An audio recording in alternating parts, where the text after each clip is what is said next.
Well, good morning, Bayshore Millsboro. How are y'all? Listen, I literally just pulled in the parking lot 1 minute ago.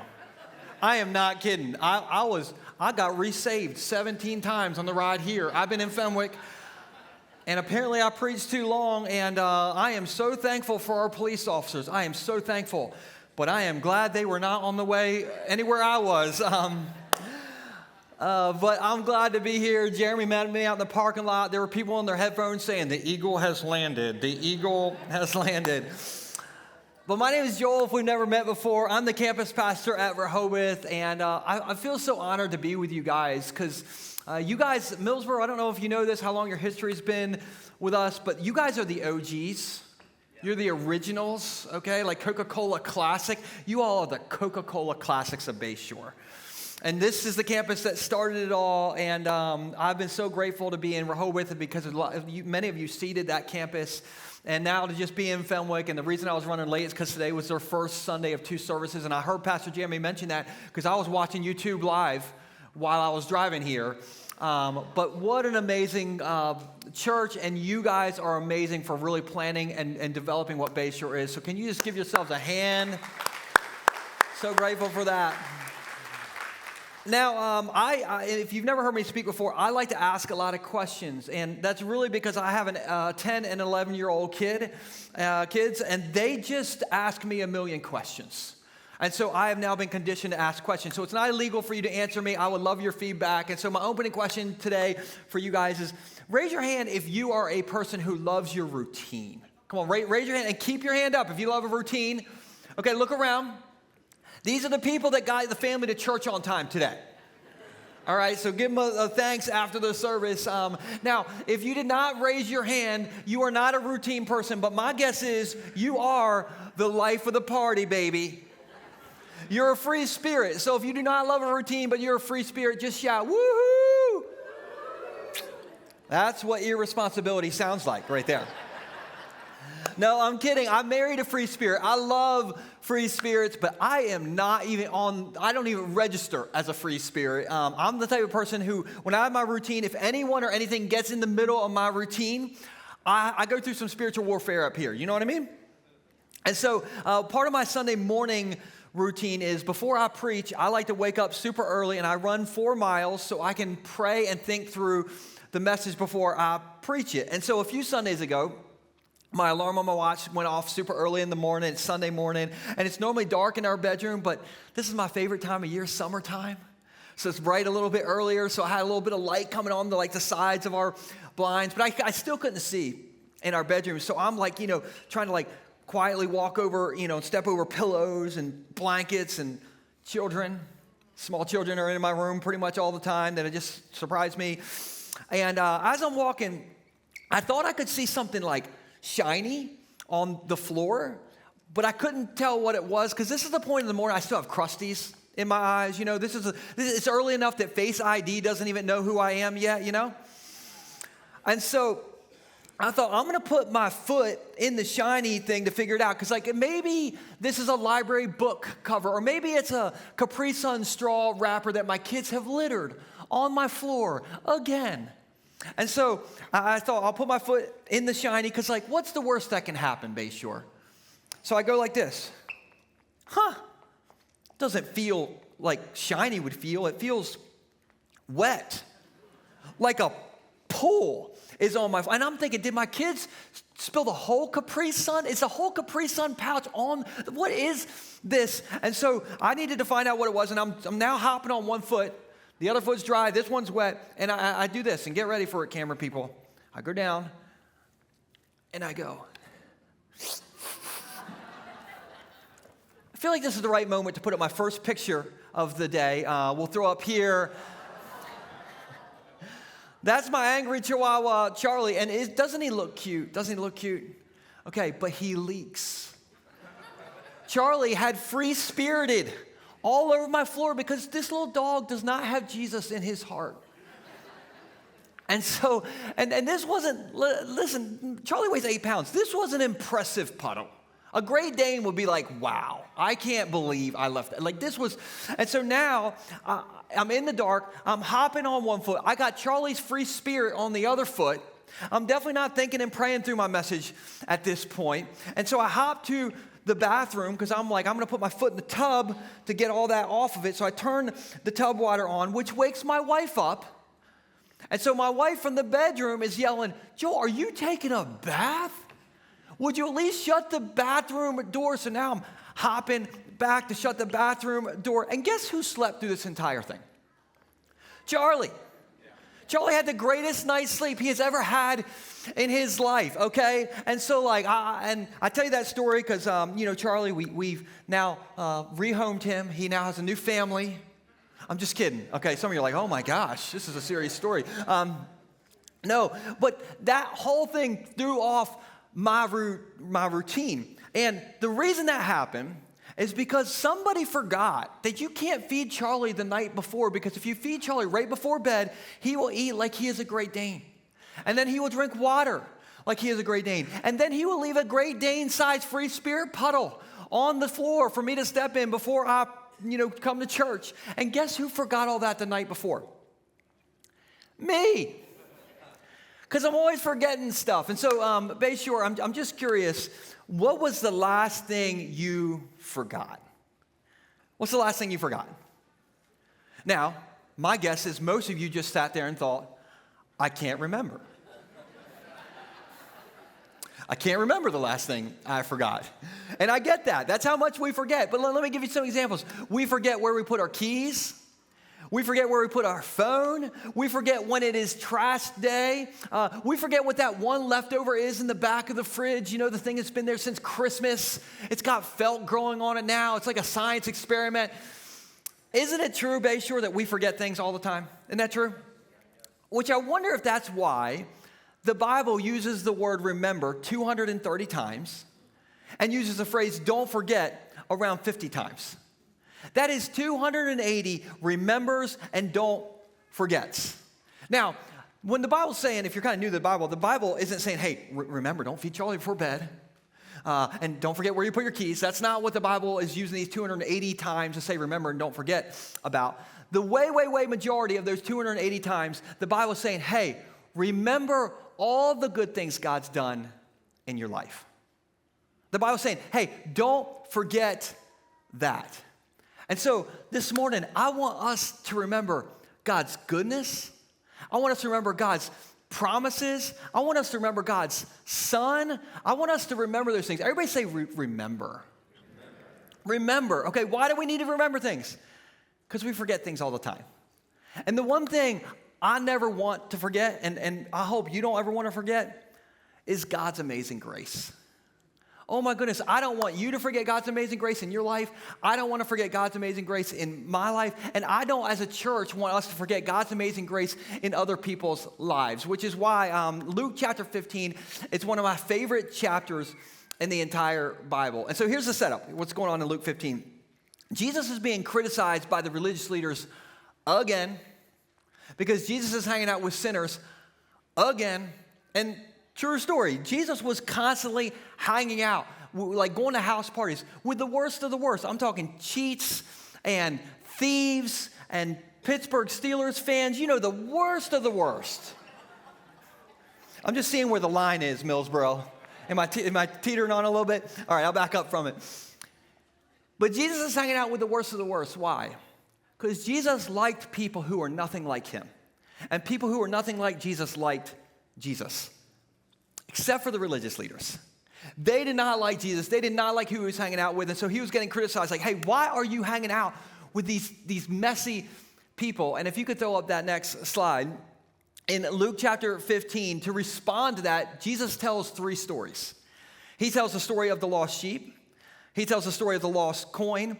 And then he tells the story of the lost son. And what's really, really cool about these 3 stories is all 3 stories pretty much have the exact same point. And the point is, everyone's valuable to God, and no one's too far gone for God's amazing grace. And we see that right out of the gate in the first story, the story of the lost sheep. And so if you didn't bring your Bible, we'll throw this on the screen. It starts in verse 4. We're in Luke chapter 15. And this is Jesus telling this story. And he says, if a man has 100 sheep and one of them gets lost, what will he do? Won't he leave the 99 others in the wilderness and go search for the one? Everybody say the one. Won't he search for the one that is lost until he finds it? Now, if you're kind of new to Jesus, new to the Bible, new to church thing, number one, welcome. We are so glad you're here. But what you need to know is when Jesus told stories, different things in the story represented different things in our life. And so, for instance, in this story, the shepherd represents Jesus. The 99 sheep represent people who are already following Jesus. And that one lost little sheep represents that one lost person left in Millsboro, Delaware. And Jesus is like, I will leave the 99, because they're already in the family. I will leave the 99 for the one. Why? Because God's amazing grace is not just for church people. God's amazing grace is not just for people like you guys who watch The Chosen. God's amazing grace is not just for that person you ask them how they are doing in the foyer today, and they're like, oh, I'm good, I'm blessed, and I'm highly favored brother or sister in the Lord. God's amazing grace is also for church skippers. God's amazing grace is also for people who watch The Real Housewives of New York. Now, don't raise your hand. Don't raise your hand. God's amazing grace is also for those people who wouldn't say, hey, I'm blessed and highly favored right now, but for people who might say, hey, I'm high. I am just high right now. Jesus is like, I will leave the 99 for that one. The one who has wandered off. The ones that the religious leaders say, those sheep are, get ready, Bayshore, bad. Oh, see, listen, every message has a corny moment. That was it. You're welcome. But if you're taking notes today, there's two main points. And the first thing is this, and we'll throw this on the screen. How do we remember God's amazing grace? The first idea is remember God's heart for people. Remember his heart for people. Now, I'm curious, has anybody had sticker shock recently by how expensive things are? Like, have you been to the grocery store lately? Have you left your house and seen how much the cost of anything is? How many of you have had some sticker shock lately? Let me see your hands, Millsboro. Yeah, that is an awe escape. We have all seen and had some sticker shock. So I live in Bethany, and recently this new burger place opened up within a couple miles of my house. And I was like, if this is not God's favor on my life, I do not know what is. And so one Sunday I got done preaching in Rehoboth, and I thought I would, celebrate with some calories, some cholesterol. And so I wanted to try this new burger place out. And so I went to their website to order a burger, and the website made me download an app. So I downloaded the app. And then I set up my account. And then I had to prove to them that I was a real person. So I somehow proved that I was not a robot. Then I set up my payment information. And then, only then, was I able to pick out what I wanted. So I put a plain cheeseburger and a regular fry in my cart, because that's what Jesus would order. And so I'm 37 minutes into this burger order, and this is not an exaggeration. I go to check out, and before tip, it was $19.75. I'm like, I didn't put a crab cake on top. Is there like a lobster side or something? What 19? I didn't even get a drink. $19.75, but I was 37 minutes deep. And so I'm like, I see what you did, Burger app. You just strung me along, and I'm too far in now. I'm too far invested. And so, I checked out, I bought it, and then I put my dog Charlie on Facebook Marketplace to pay for this burger. No, I had some sticker shock. And afterwards, I was thinking, if I take my family of 4 out for burgers and a regular fry, and don't you think about getting a drink, how much is that going to cost? $80. I'm like, this is where we're at now. You got to set up a GoFundMe to take the family out for burgers and fries. I had some sticker shock. Everybody say sticker shock. Listen, the greatest sticker shock in all of humanity is not a burger that cost me $19.75. The greatest sticker shock in all of human history has got to be the cross. If you want to know what your net worth is, do not look at your bank account app. Look at the cross. If you want to know what somebody is willing to pay for you, don't look at a receipt that says $19.75 for a burger. Look at the cross. The cross is sticker shock that just screams God's amazing grace. And here's why. Because on the cross, Jesus took Let's make this an all skate. Let's put us all in these categories. Jesus took our craziest, our darkest, our most embarrassing moments on a cross, and he paid for them all. Like, swipe the credit card, transaction approved, baby. And if you know that is sticker shock, Millsboro, just say sticker shock. Oh, I don't believe it. I don't believe it. If you think that's sticker shock, just say that is sticker shock. Here's why it's sticker shock. Do you remember your freshman year of college? Do you remember that one spring break down in Miami Beach? Do you remember that concert you went to back in the day? Or maybe it was a Coldplay concert you went back to 2 weeks ago. If you know, you know. And I just gave 3 examples, and some of you are like, well, actually, I don't remember that. I was there, but I was having a good time. So it's woo. And if you forget it, let me just tell you, if you're a Jesus follower, Jesus forgets it too. And the cross, this is so important. It gets better. Jesus didn't just go to the cross for us. Jesus went to the cross for those people. You know those people who get on your one last nerve. Raise your hand if you have those people in your life that get on your one last nerve. If they're in the room, do not point, but just raise it, okay? We all know those people. On 4th of July weekend, my boy Nixon, he's 10, and on 4th of July weekend, Nixon was like, Dad, would you take me to the beach to go skimboarding? I'm like, bro, I don't think I'm spiritually mature enough to go to the beach on 4th of July weekend. Who in the room went to the beach on 4th of July weekend? Let me see the spiritually mature people. Okay, 3 of you guys were brave enough. I was like, oh my goodness. I'm like, Nixon, I don't think we can go today, man. And Nixon was like, Dad, but I'm only a kid this one time. I was like, okay. The dad guilt card works every single time. And so I was like, all right, let's load up. And we got in my car, and we rode up to Bethany Beach. And I'm just trying to tell the truth. But this may feel like an exaggeration, and maybe it is, but I felt like there was 87 billion people trying to park in Bethany Beach that morning. I mean, there was like Priuses trying to park on top of minivans. It was insane. Cars everywhere, nowhere to park. And I'm the type of person that just kind of looks at like license plates as I'm going, so prepare yourselves. I was like, Pennsylvania, New York, Pennsylvania, New Jersey, Pennsylvania, Pennsylvania. Oh, Pennsylvania. And you know where I'm thinking I wish I was? Pennsylvania. There wasn't a person in the state on 4th of July weekend. They're all here. I want to be there, okay? And we love you, Pennsylvania people, but like you guys were all here. And so I could not find a parking spot. True story. We found the last one. It's the only one there was. And there was somebody standing in it to save it. I was like, Lord, is this a test? Because I will run over them in Jesus' name. I will do it. Those people, they're the ones who are stealing parking spots. They're the ones, when you tell your best story, they one-up you.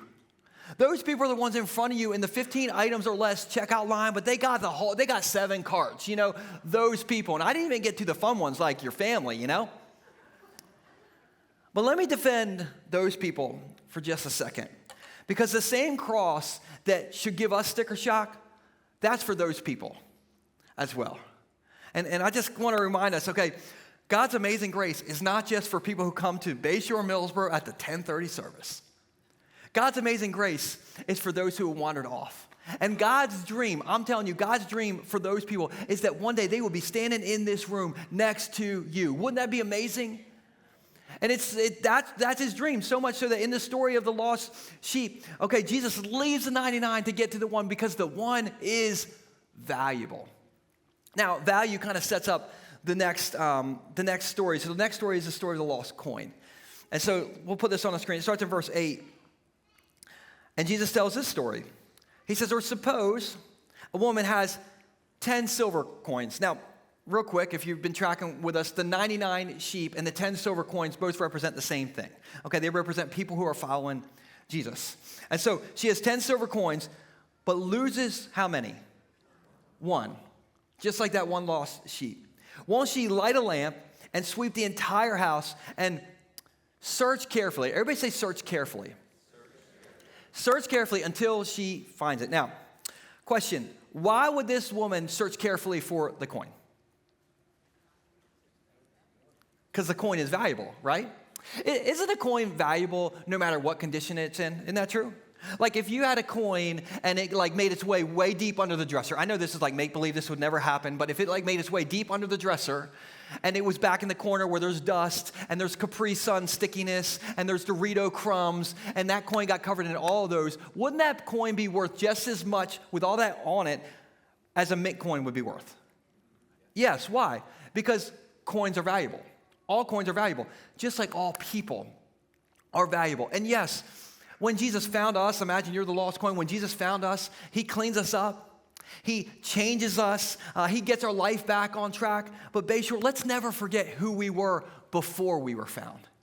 Let's never forget all the amazing things God's done for us, all the good things that God has done for us.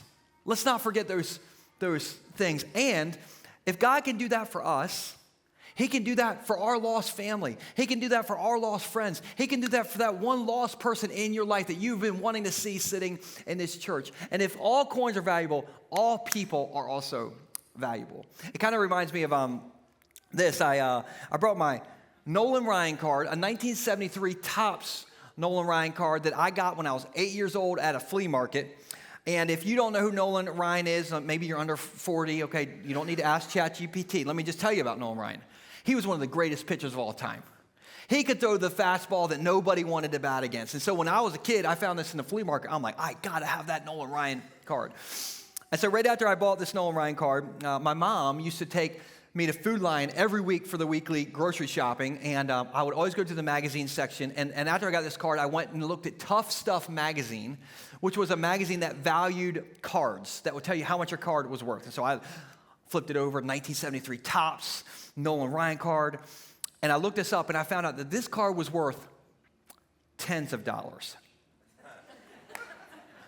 And as a kid, it's the most valuable thing I owned. And so I was so protective over this card because it was the most valuable thing I owned that I had this little kid's toy safe. I put Nolan in the kid's toy safe. I put Nolan in the very back of my closet. I put clothes in front of it because I thought if anybody ever robs our house, they can take all the Tice heirlooms. They can take the family dog, but don't take Nolan, because this card was worth almost as much as a cheeseburger. It's valuable to me. Now, if there was a magazine to look up how valuable people are, okay, let's call it, I don't know, People Magazine. Not that one, but People Magazine. And we could look up your value. Do you know what it would say? It would say, Jeff Revel, value, Jesus' life on a cross. Donna Revel, value, Jesus' life on a cross. It would say Cheryl, value, Jesus' life on a cross. It would say Pittsburgh Steelers fans, value. Little reduction, deduction there. No, I'm just kidding. Value, Jesus' life on a cross. And people who aren't following Jesus or aren't in church yet value Jesus' life on a cross. Listen, Jesus values people who are in this room, but he also values those who aren't in this room yet, so much that he gave his life up for them. And let me just remind you who God's Son is. He's the King of Kings. He's the Prince of Peace. He's the Lord of Lords. He is the beginning and the end. He's the creator of the heavens and the earth. He's the commander of angels' armies. He's the chosen one. He's the Messiah. He's the Savior. And he paid it all for you. And listen, that's amazing. And that's worth celebrating. But God's amazing grace is also for those who have wandered off and who are lost. And so we got to remember God's amazing grace. And so the second point, if you're taking notes, okay, first off, we got to remember God's heart for all people. The second idea is, how do we remember God's amazing grace? Remember that me and you, we represent God's amazing grace and God's heart to people. And sometimes we forget that. So I believe that this is the best weekend of the summer so far. I mean, it is so beautiful. Isn't it pretty out today? I mean, it is beautiful. It's not, I got up and I ran this morning. It wasn't even humid. I'll take this all day. But one of my favorite things to do in the summer when it is hot is to go to my neighborhood pool. And at my neighborhood pool, I just read. I don't even really swim. I just read. I read 2 types of books, just so you know a little bit about me. I read the Bible, which shouldn't surprise you, and I read true crime serial killer books. Okay, that's surprising, and I understand your judgment. But anyway, so last summer I was at the neighborhood pool, and I always read the Bible first before the weird stuff. So I was reading the Bible, and there was this older lady in the lounge chair next to me. And have you ever felt somebody just like side-eyeing you? You ever felt that before? And so I just knew this lady was like, side-eyeing me. And so finally she was like, psst, psst, psst, psst. She said, the Bible, huh? She said, I'm a Christian too. I was like, oh, that's nice. And I'm like tucking my serial killer books behind my pool bag, But she's just, for whatever reason, this lady, I just met her. She decided to like unpack it all. She went like right into it, and she's like, well, since you're a Christian, I should just tell you, I don't really like my church anymore. And I'm like, oh, okay. And she's like, I've been there forever. I taught Sunday school there. I sit in the same spot in the pews. I'm one of the original members. And she said, but the church wanted to reach some new people. And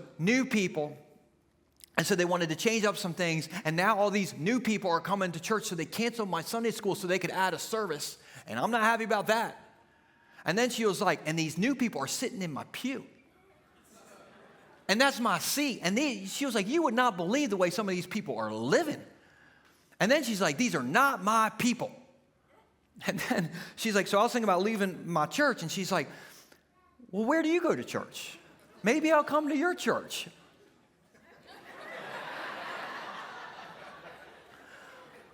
I was like, Bayshore, Millsboro, you should go there. We would love to have you.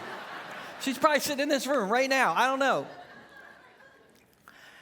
But I remember just sitting there thinking, I think Jesus would be more upset or offended by this woman's attitude about those people than he would be by whatever those people were doing that offended this lady so much.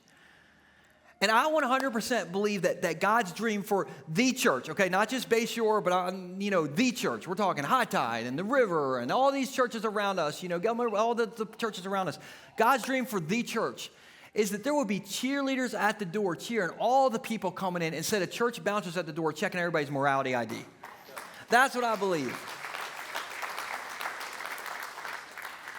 And that's why I love Bayshore. That's why I love Millsboro. You guys you know why this church is so big? Listen, our church at campus I'm in, it's in a basement. You got to walk down 23 stairs, and you're like, the pastor reads serial killer books, stairs, I don't know, I'm out. This church is so big and has such an impact because you guys are cheerleaders. You guys are so excited when people walk into church, but I just want to remind you, don't get comfortable. The longer you've been a Jesus follower, the longer you've been coming to church, the longer you've been sitting in the seat that you're sitting in right now, the easier it is to think that church is all about me, myself, and I.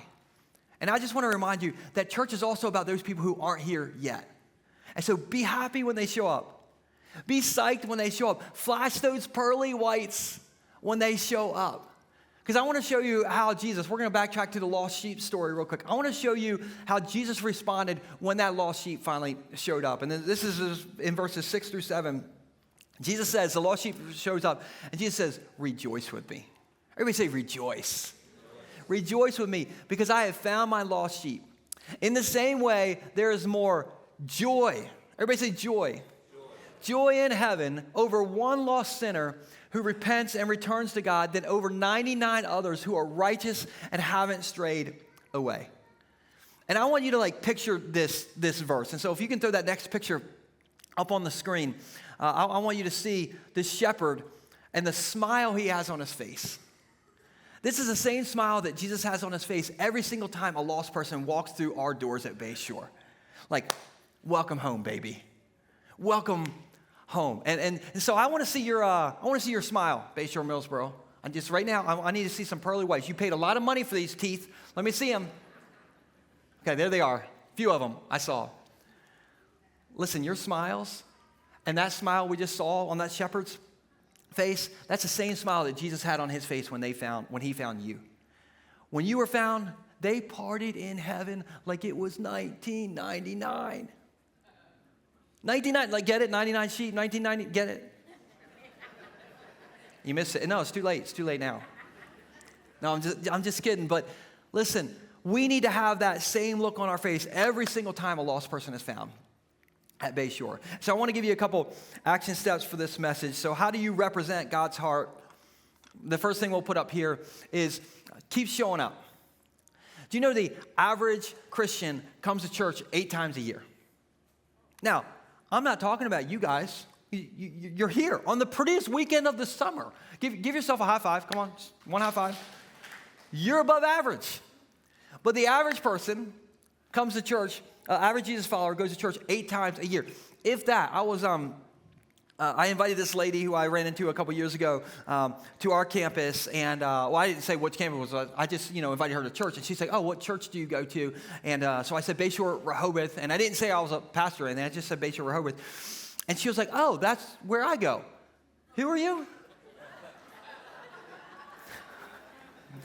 And I just thought to myself, like, no judgment, but I think maybe it's been a while.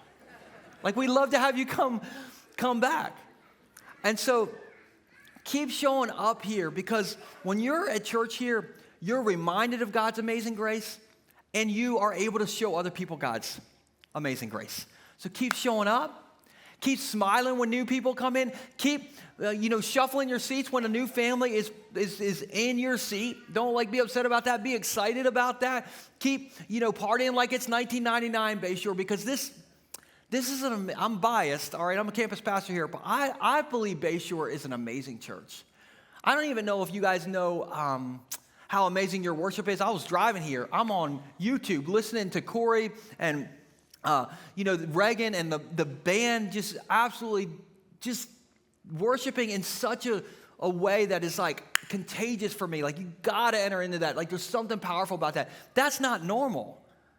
You guys are so blessed with an amazing kids director, Lucy. Okay, listen, Lucy, she's not a babysitter. She is like teaching your kids about Jesus. They're starting to go through the Bible all year long. They start this Sunday to go through the Bible in a year. Lucy, man, high five her. She's amazing. Pastor Jeremy, behind the scenes, this guy is amazing. Your volunteers are amazing. Your small group leaders are amazing. And I'm biased, but my dad, who's Pastor Danny, if you don't know, all right, I may or may not look exactly like him. Anyway, he's the best preacher I know. He's amazing. He's so good. And I tell you that because you don't need much incentive to keep showing up, because it's pretty darn good. So keep showing up. And then don't just show up, but the second idea is bring a friend. We didn't even get to the third story in Luke chapter 15. It's the story of the lost son. And if you know the story, you know that the son isn't home where he needs to be. And isn't it true that we all have a friend or a family member or a person in our life who's not in church where they need to be? Isn't that true? Do you know what your number one job is? Get them here. Bring them here, because as long as there's one person in Millsboro that does not know Jesus, Bayshore Millsboro is one person too small. And so in every lobby of every campus of Bayshore, we have these invite cards. There's a big stand out there. You can't miss it. Grab an invite card to invite somebody. One of the things I like to do is bribe them. I'll be like, hey, I will buy you lunch if you will come to church. Okay, that's bribing for the Lord. And if you're, really like the person, take them somewhere good, like that Latin kitchen up in Millsboro, Ricey's or whatever. Oh, yeah. Anyway, if you, kind of cheap, just take them to Popeyes or something. I don't know, but bring somebody, or just straight up kidnap them. Just show up at their house next Sunday and be like, get in the car. We're going to church, all right? I'm stealing you for Jesus, all right? Because Jesus does not want to rest until every lost person out there has his name written on them. And he wants them to experience God's amazing grace when they walk in our church. Now, I'm going to end by telling you a story that my dad told one time. So maybe you've heard this story before, but I liked it so much that I stole it for the Lord, So pretend like you've never heard it if you have heard it. But it's a story about a guy named Babe Ruth. And we'll put Babe Ruth's picture up on the screen. Apparently, Babe Ruth was a good baseball player. I know this because I've watched The Sandlot way too many times. But Babe Ruth, throughout his career, he signed a ton of baseballs. And this is true, it's believed that he only signed 7 of his home run bats. He hit so many home runs, but it's believed that he only signed 7 of those bats. There's only 7 that exist out there. And as crazy as it is, I have one of the 7 bats with me this morning. I'm just kidding. I got this on Amazon. Okay, this is not one of those bats. All right. But this is true. One of those 7 bats was lost for decades. They didn't know where the bat was. The guy who owned it had just kind of kept it to himself, and he had gotten older. In this 1984, he had gotten older. A lot of his family and friends had already passed away. He was on his deathbed, and he didn't have anybody really to give this bat to, but he had a caretaker named Marcia. And so he gave the signed, lost Babe Ruth home run bat to Marcia. Now, Marcia did not know who Babe Ruth was. And before we judge Marcia, just kidding. We should judge Marcia. Okay, how do you not know who Babe Ruth was? Okay, come on, Marcia. You got to know, Marcia. She didn't know. And so Marcia put the lost bat under her bed where it stayed for 18 years. Stayed under her bed for 18 years. So fast forward, it's 2002. Marcia wants to open up a restaurant. She doesn't have any money. And she's thinking, I wonder if I have anything valuable that I could sell to start this restaurant. And so Marcia takes this bat. She didn't know anything about it. She takes it down to a local card store and says, hey, I have this bat. I think it's like a Baby Ruth candy bar promotional piece. I don't even know. This guy gave it to me. And the person at the store was like, it's the lost bat. Everyone's wanted to know where this bat was. And so in 2002, they took this bat to auction where it sold for almost $1.3 million. What's the point of that story? The point is, if you have a Babe Ruth signed bat under your bed, bring it to church next weekend. Put it in with the giving. Jeremy just told me we accept sports memorabilia.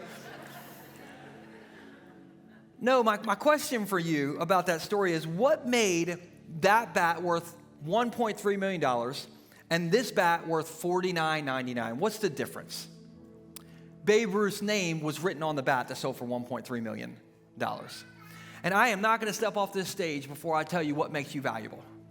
What makes you valuable isn't that Jesus signed his name with a pen on a wooden bat. What makes you valuable is that Jesus signed his name in red on a wooden cross. And he's written his name on me. He's written his name on you, and he won't rest until he at least attempts to write his name on every lost and wandering person out there. Why? Because that is God's amazing grace. And so don't forget to keep showing up. Don't forget to keep showing up so you can be reminded of what I just told you, that God's amazing grace is why you're valuable. But also bring a friend, so that people can find out about God's amazing grace. Because I know we just did a little clap there, but let me just ask you this, Space Shore, as I close up. Aren't you thankful for God's amazing grace in your life? Aren't you thankful? Can we put our hands together to thank him for his amazing grace?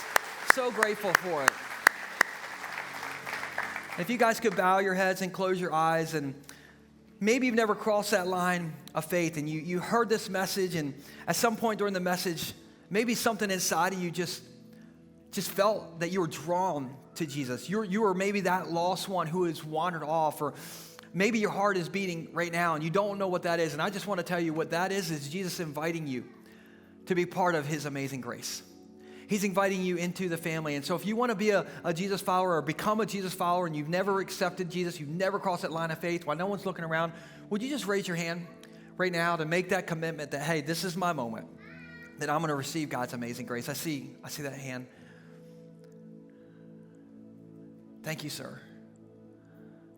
If you just raised your hand or you already are a Jesus follower, I want us to say this out loud together to make that commitment. Dear Jesus, in this moment, I'm choosing to put my faith in your amazing grace. And I believe that I'm a sinner, but I believe you're my Savior. And you died on a cross for my sins. And you walked out of a grave alive for my forgiveness. I receive that amazing grace. I commit my life to you, Jesus. In Jesus' name, amen. Bayshore Millsboro, I just want to tell you what happened in that moment. Heaven partied. heaven cheered. And so can we just put our hands together for those who made that commitment? That is amazing. And your next step is baptism, and I'd love to, have you meet us out at the table out there or the tent out there and sign up for the baptism party. And I just want to say welcome to the family. You're home, and we're glad to have you. And I'm glad that you had me today. I'm so glad to be with you. Bayshore Millsboro, I love you. I'm thankful for you. Thank you so much for seeding our campus in Rehoboth, and the best is still ahead. Thank you, guys.